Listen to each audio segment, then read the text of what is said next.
we live in a remarkable time.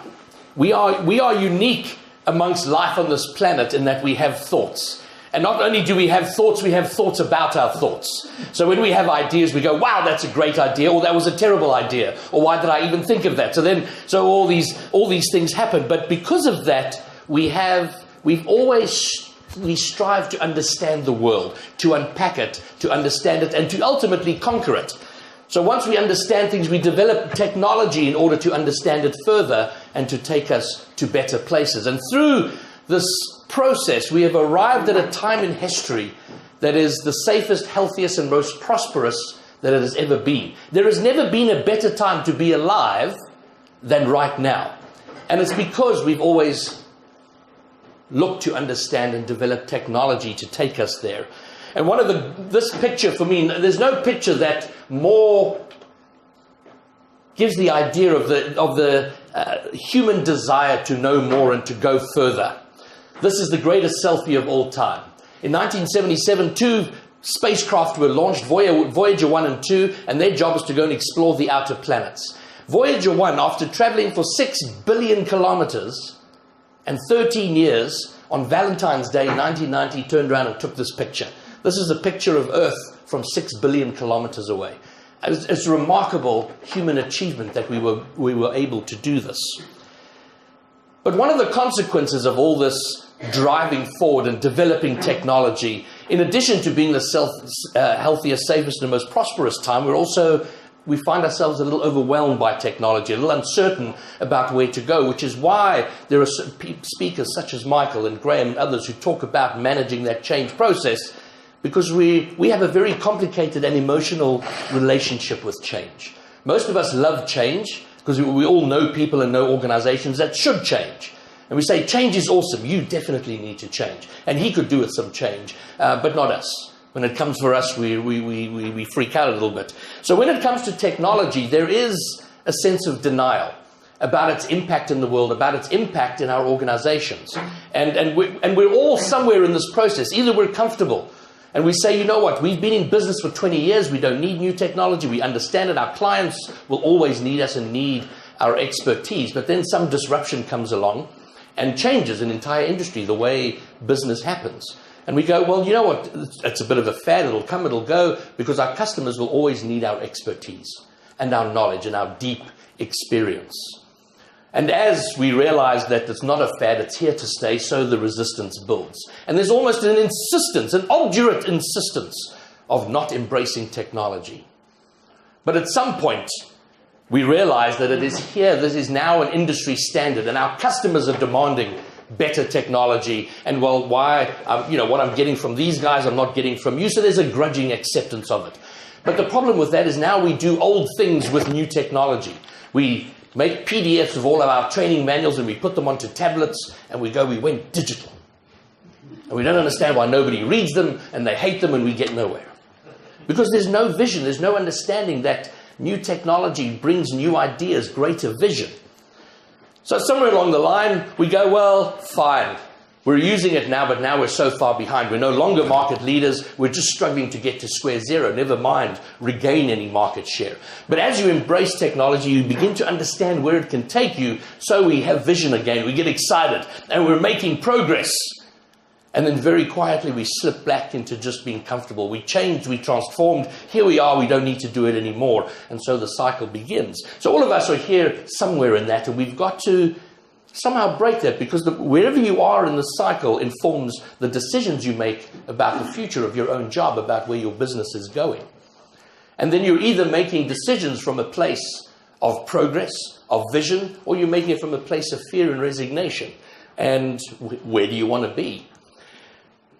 The more technological we become, the more we understand and coming to see that humans become more and more important. The more technology we have, the more we are seeing that we've got to understand our people, our teams, the people who work with us, the people who work for us, and our customers. So before we change what we do, because we hear a lot about digital transformation, we've got to do this, we've got to do that, but perhaps before we change what we do, we've got to change how we think and change the way we think. So transformation, and the buzzword over the last 3-5 years has been digital transformation. But we've arrived at a point where it really is business transformation, because digital can't be separated from the world that we live in. It is a part of everything we do. But in truth, the technology is easy. Think of something you want to do, you can find an app or something that will help you do it. But until we've got the hang of the people, we're going to struggle in the process. So transformation in this sense means transforming our teams, the way, reinventing how we work together, transforming the customer experience, and then finally transforming our very businesses. There are new ways to drive revenue, to add value, and those become apparent when we adopt a digital way of thinking about it. So if you think about reinventing the way we work together, you know, for the last 5 years, you couldn't go to a conference without somebody talking about millennials. Millennials this, millennials that, and it's going to change everything. Well, forget about the millennials. We need to be terrified of the digital natives.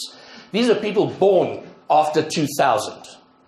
People who've not had to learn technology, they just picked it up as they went along. If you have young children, think of them being in the workplace. They're coming. The first of those digital natives are 18 years old now. They're coming into the job force, the workforce, and they're really going to radically change how we think about work. And we're seeing swings. We have the hippies of Google who made campuses with free bananas and Wi-Fi and all sorts of cool things. And we're all remote work, and nobody has to come to the office. Everybody stay at home and work. And so there's a bit of a pendulum swing coming back, or maybe it's a balance between the two, as Justin alluded to. It isn't a one-size-fits-all, what is right for our businesses. But we know that how we worked together in the 90s is not appropriate for a digital economy, an age, the 21st century digital age. And then at the heart of any effort to transform, of course, has got to be your customer. And all you're trying to do is build a frictionless business. If you think about how you use technology yourself, you use it to remove friction from your life. If you imagine this conference was happening 20 years ago, in 1998, and you were watching a movie, and in that movie was a song that you really, really liked. How hard was it to own that song 20 years ago? It was difficult, because you first had to watch the entire movie and watch the credits so you could get the name of the song. And if you've ever done that, that part goes really quick, so you're going to miss it. So then you have to go to a music shop at a mall, a shopping center somewhere that's open. You know, they've got business hours, so you have to make it while they're open. And it might be 2 kilometers, 5, 10 kilometers from your home, and you arrive there and you walk and you say, I'm looking for this song. And he says, no problem, what's it called? Not sure. Well, who's the artist? Not sure. But it goes like this. And then what follows is a very awkward interchange of you trying to recreate the song. And then you listen to a few, and then finally you hear the song you want. You say, that's it, I want to buy that song. And he says, no problem, here it is on a CD with 16 other songs that you don't want. So that was hard, a lot of effort, time and energy from the decision to own it to the time to having it. That friction is gone.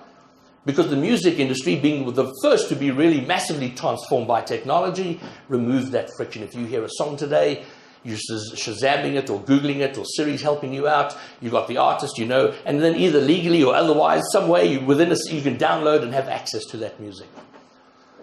All the friction has disappeared. Where is the friction in your business? All the effort to embrace technology is about understanding where friction is for your customers. And friction presents itself in many ways. I mean, there have been conversations where there was almost a multi-million deal that was closed, but it wasn't closed. Why not? Customer didn't fill out his forms. What? How is that even possible? So where is the friction? You know, it might be in the auto-respond email. If I send you an email and I get an instant response that says, thanks for your email, we'll endeavor to deal with your inquiry in 24 to 48 hours. And all you're telling me is you're too busy for me. Why am I waiting for you to be ready for my business? Websites that have phone numbers buried 5 menus deep, I can't even phone you.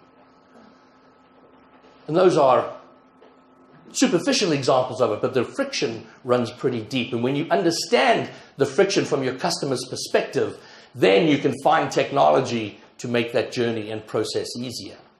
And when we think about our teams, we've got to view each other as customers. Your job in a business is either dealing directly with a customer or servicing somebody within the business who serves a customer.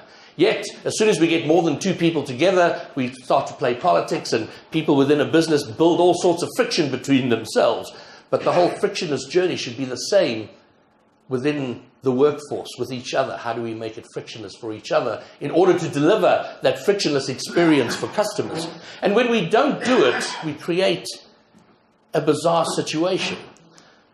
But then we have to think about, how do we disrupt a business? How do we transform a business? And this is the hardest thing to do. All the great disruption we see in the world has come from outside the industries being disrupted.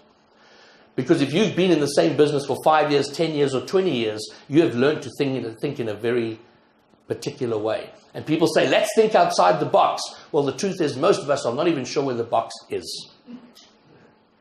And so we think we're thinking outside, yet perhaps we aren't. And now we live in this world where social media wants to be our bank.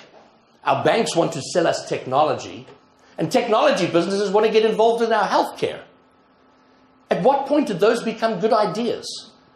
At some point, somebody in Google went, hey, we should get into healthcare. And somebody else went, that's a good idea. So we disrupt ourselves by asking ourselves all the questions, all the crazy questions. You know, should we get into this? Maybe not, but have we properly explored it? But when we think of all of this idea of transformation and building a frictionless business and that thinks digitally, when we don't, we create this bizarre situation where your people know where they want to go. Your customer knows they want to go to the top of the hill and view the sunset.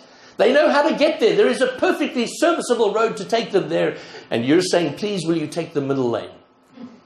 And as you struggle over the bumps to get there, you say, I don't understand. I can see there's a road right here. Why do I have to go the slowest possible way? And this is the new normal. We are in a time of new normal. We're living through a period of prolonged transition. And by all evidence, that is going to continue for another generation. So the new normal is a state of transition. If you feel like you're on top of things, like you've got things under control, you have already started to fall behind. We should all be waking up with a knot in our stomachs about how we're going to move forward, how we're going to do things differently, how we're going to challenge what we did for ourselves and our businesses yesterday. But when we do it, there are remarkable things to be done. And perhaps you don't feel when I say the world is healthier, safer, and more prosperous than it has ever been. Perhaps you want to challenge that statement and are not entirely convinced, because it is Monday morning and the trains were delayed and it was a struggle just to get here. But realize that as we strive to improve, so do our standards improve. The things that outrage us today didn't outrage us just a generation ago. And that's because we have moved forward. And there are incredible things to go to take us even further from here if we understand what digital thinking is all about. If we're willing to embrace this idea of constant transition to take us forward and into the future. Because really there has never been a greater time to do great things. Thank you very much.